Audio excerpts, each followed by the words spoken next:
Okay, magandang gabi sa ating lahat, mga kababayan.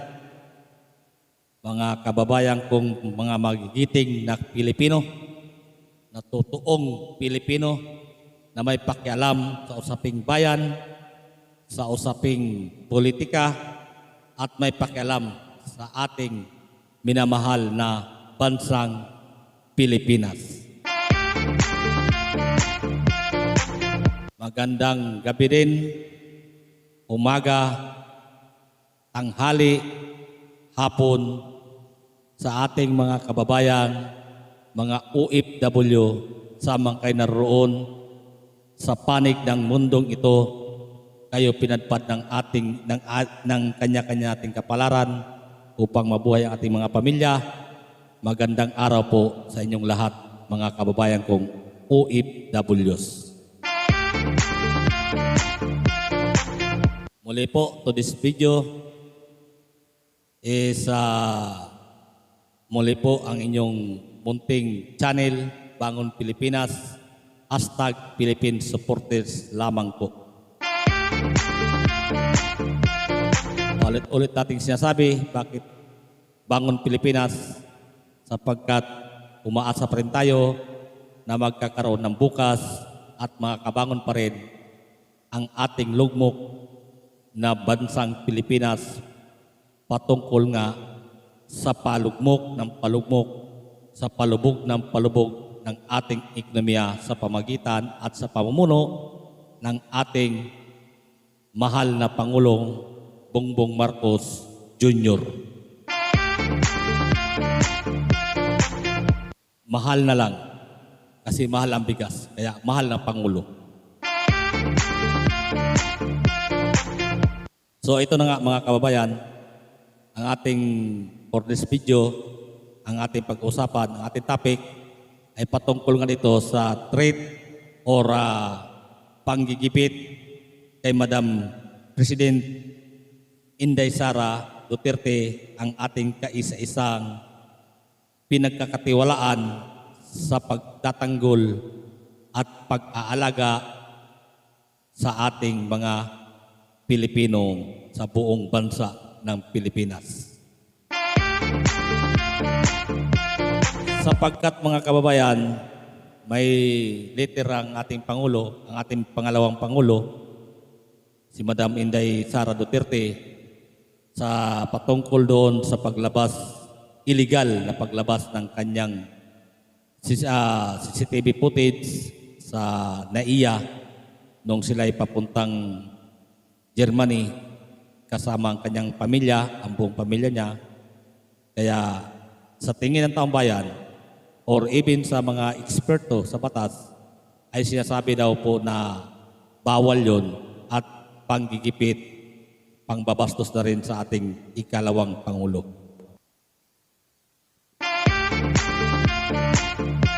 So dahil dito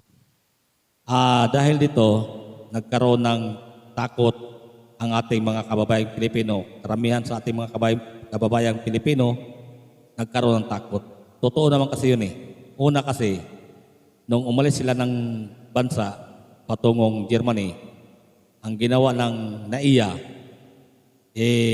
ipinalabas yung kanyang CCTV footage sa pagpasok ng NAIA kasama ang kanyang pamilya, ang kanyang anak, ang kanyang asawa, at ang kanyang nanay. So, ang ating Vice President ay nangangamba sa kaligtasan ng kanyang pamilya.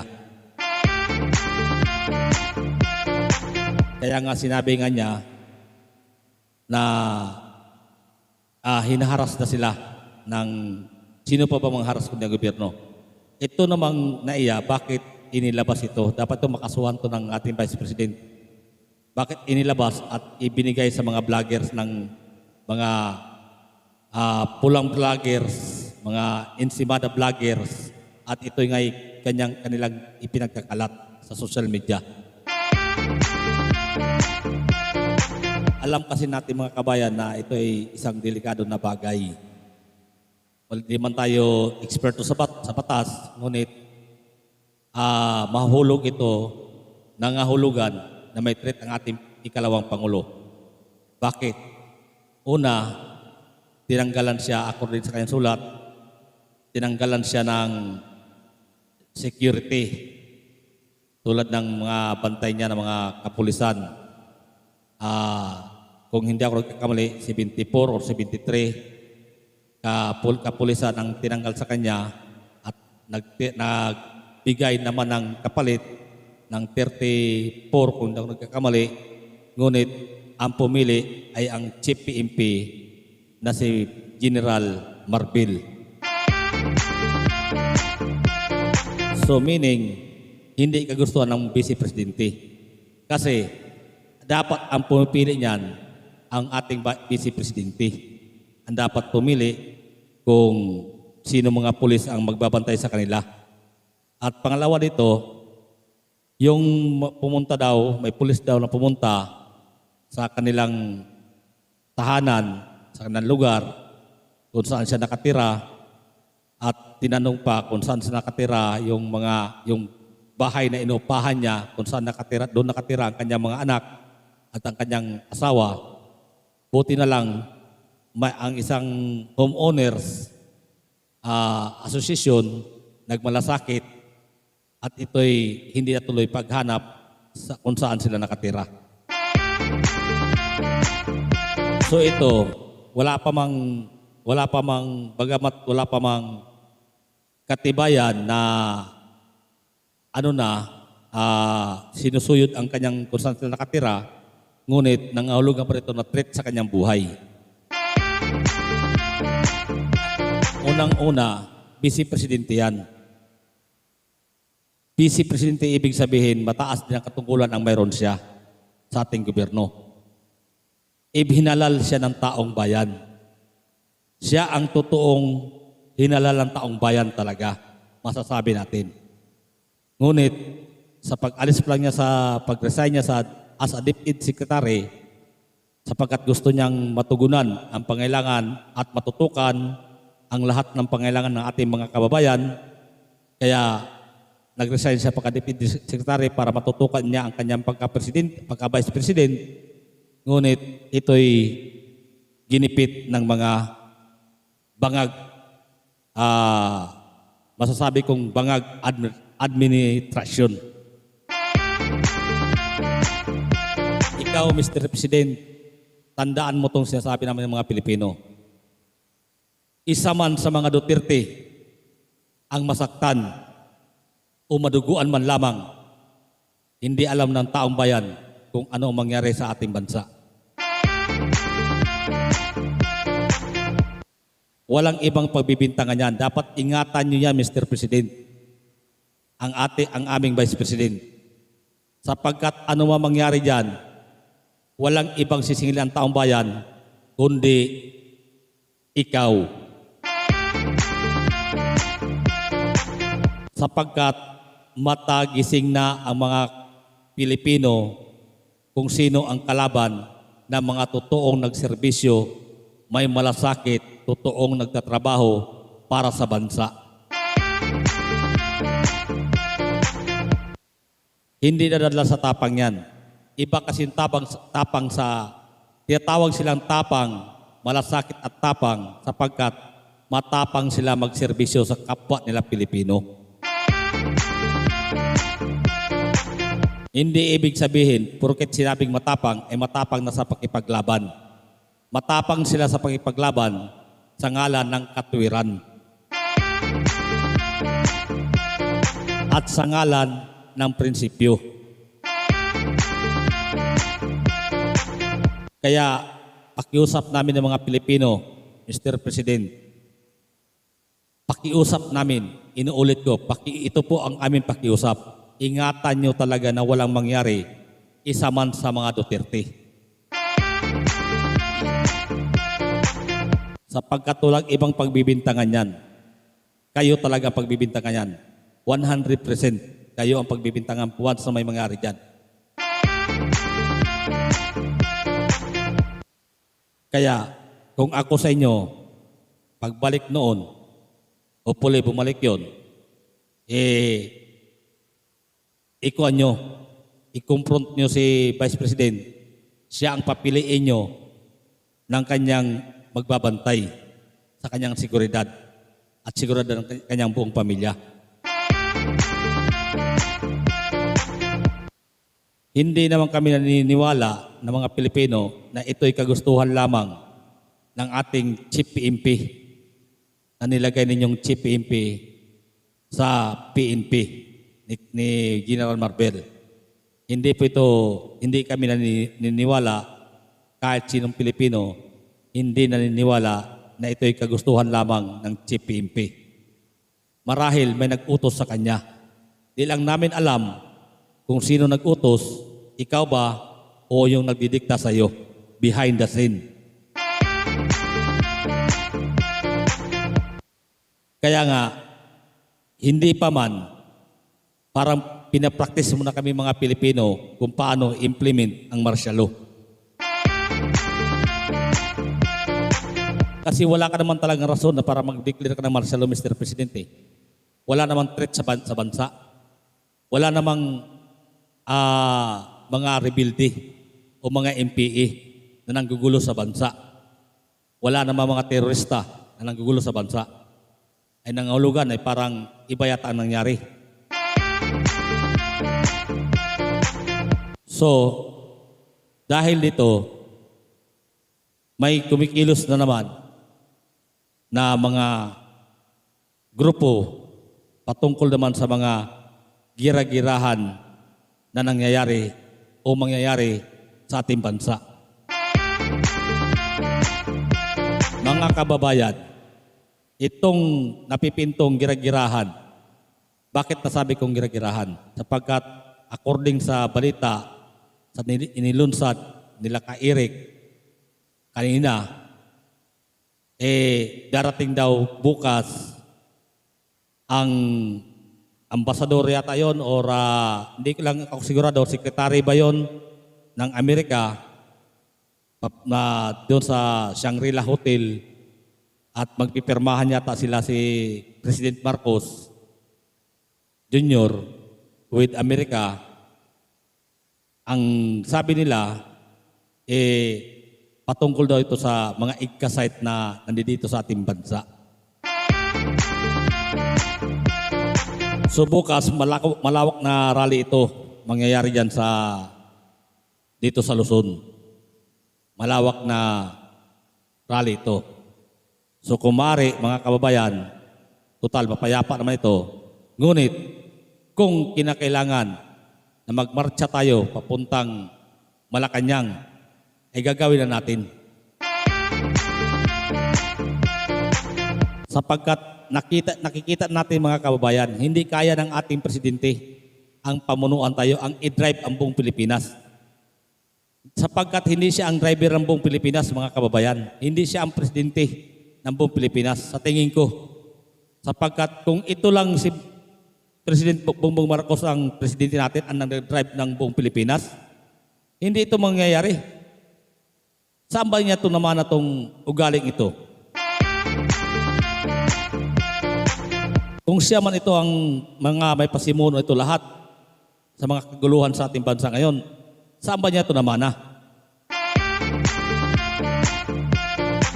Namana ba niya sa... Di ko naman pwede sabihin namana niya sa mga Marcos. Kasi ang mga Marcos, hindi naman ganito gumalaw ang Marcos. May awa ang mga Marcos eh. Tingnan mo kasi ang kapatid niya, ang ating senador Jaime Marcos. Yan ang totoong Marcos. Ang ugali, ang dala na ugali ni Madam Senator Jaime Marcos. Yan talaga ang Marcos. Yan talaga ugali ng tatay nila. Ngunit itong si Presidente Marcos Jr., hindi natin malaman kung kanino ito nagmana. Sa Marcos ba o sa Romualdez? Mix yata ito, mix sa para itong para itong manok na pandirbi. Mix breeding. Sometimes okay naman ang kanyang mga sinasabi. In fact, until now, pinanindigan niya ang ICC. Ngunit, hindi nila pinapakilos ang ICC. Ang ginagawa na naman nila pala ngayon, ay kumikilos na sila ng direkta. Mayroon ng, according sa balita, sa mga vloggers, mga DDS vloggers, sinasabi nila na mayroon na daw siyam o 7 na CIA. Nandito na daw sa Pilipinas at nandun na daw sa Davao City. Hinihintay nila daw ang mga kapulisan na mga kasama nito at ang balita, magpapadeliver yata ng iba't ibang mga sundalo at pulis papuntang Davao City para magsama-sama sila with nung CIA na yon para hulihin ang ating dating Pangulong PRRT. Sa tingin nyo naman, sa tingin mo Mr. President, papayag ang mga Davaoin nyo, papayag ang taga-ambong Mindanao na hawakan nyo ang dating presidente? Malabo yon, Mr. President. Sinasabi ko sa inyo, malabo yon. Hindi papayag ang Mindanao niyan. Maniwala kayo. Taong bayan ito nagsasalita. Hindi papayag ang Davaoin nyo niyan. Kung yun ang pinaplano ninyo. Sapagkat apak pa lang ng dating Pangulong Duterte ang susundan nila. Hindi na papayag ang mga taong bayan. Bakit nyo ba ginigipit nyo? Ano bang pakay nyo sa Pilipinas? Gusto bang mabot ang termino ng until 20 years? O until na pwede na tumakbo ng presidente ang anak mo, maging presidente? Gusto nyo kayo lang umawak ng kapangyarihan sa buong Pilipinas? Huwag ganun. Bad yun, Mr. President. Bad. Hindi lang ikaw ang tao sa Pilipinas. Napakagahaman nyo naman sa posisyon kung gano'n ang iniisip ninyo. Yan nasa inyo yan. Alam ko, kabilang ka dyan sa pumirma ng konstitusyon na yun na until 6 years lang ang termino ng isang presidente. Alam ko kabilang ka dyan So, nung ginagawa yan, bakit hindi kayo umalma? Ba't di kayo nag-appeal Isa pa, pinag-initan nyo ang mga totoong nagsisilbi sa bayan. Di namin malaman tuloy ng mga Pilipino kung nainggit ka ba o nasisecure ka lang talaga sa kanila. Sabi nga namin ng mga Pilipino, Mr. President, kahit anong gawin ninyo, wala nang tiwala ang taong bayan sa pamumuno mo. Kahit pa magtrabaho ka na magtrabaho, kahit pa pokpokin mo yung lamisa mo sa kakatrabaho, isubsob mo yung sarili mo sa lamisa mo para sa trabaho, hindi nababalik ang tiwala ng taong bayan sa inyo. Sapagkat nakilala ka na ng mga taong bayan sa totoong mong kulay, kung ano ka, hindi ka naman talagang Marcos pala. Kasi kung Marcos ka, hindi ganan ang attitude mo. May awa ka sana sa mga Pilipino. Marahil, isa kang Romualdez. Sayang lang, buti pa sana, ginamit mo lang Romualdez hindi na sana Ferdinand Bongbong Romualdez Marcos ang ginamit mo Dapat Ferdinand Bongbong Marcos Romualdez na sana ang ginamit mo Ugali mo, hindi malaman kung saan mo kinuha yung ugali mo na yan Nagawa mo pang babuyin o tarantaduhin yung kaisa-isang pamilya na tumulong sa'yo? Nagawa mong traidorin yung isang pamilya na siyang nanindigan para mailibing ang ama mo mailibing ng maayos, mabigyan ng dignity sa libingan ng mga bayani, nagawa mong traidorin? Napakawalang hiya mong tao ka talaga, Mr. President. Kung hindi man ikaw may utos yan, kasi sino namang harangin mo yan? Total, alam mo naman yan eh. Hindi naman kayo maniwala kami mga Pilipino na hindi mo alam ito. Alam mo ito sa lahat ng nangyayari sa bayan, sa lahat ng mga panggigipit, sa Kingdom of Jesus Christ, sa mga Duterte, alam mo yan. Kasi nandiyan ka eh. Tapos bibigyan nyo ng treat ang ikalawang Pangulo? Nako. Maghalo ng balat sa tinalupan, Mr. President. Hindi nyo makukuha ang buhay ng mga Duterte. Kung ang dating Pangulong Duterte, sinasabi niya, kung darating sila, ay magpapahuli ako para wala ng gulo. Ngunit ang mga Pilipino, hindi kami papayag na ganun ang mangyari sa pinaka-the best na